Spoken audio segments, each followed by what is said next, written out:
Okay, so now I want to talk to you guys about AC and DC.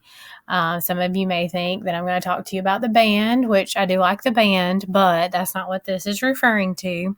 AC and DC is referring to two different types of current.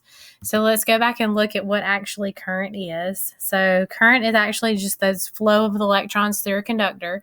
So here's a little analogy that kind of shows you, if you're looking at the actual wire, the more current, of course, would have more electrons, and then less current, less electrons. But our little analogy here shows you with a faucet, and if you turn it up and you have more water coming out, that would be like having more current flowing through your pipes. And then if we just barely turn it on, we would say this has less current because there's less water coming out of the pipes. All right, so let's first talk about DC. DC stands for direct current. What that means is that the electrons are going to flow in one direction.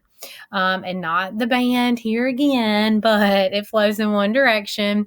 It is produced by a chemical cell or a battery. So when you have that battery in there and it just flows one way, the electrons are repelled from the negative terminal towards the positive terminal. So again, like I told you before, when in a circuit, the electrons have to flow from negative towards positive. Again, all of this is relating to the direct current. The other type of current is called alternating current, which is AC, stands for the AC.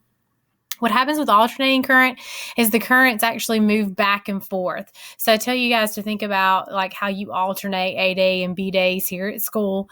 The same kind of thing kind of happens with your current system. It's going to go one way and then it goes another way and then it goes back that way and then back the other way.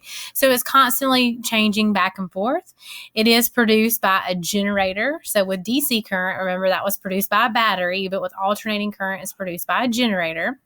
What happens is the terminals of the generator flip back and forth between the positive and negative. Because we have that constant changing back and forth, that's why our current would have to flip back and forth, because we know that electrons are repelled from the negative toward the positive.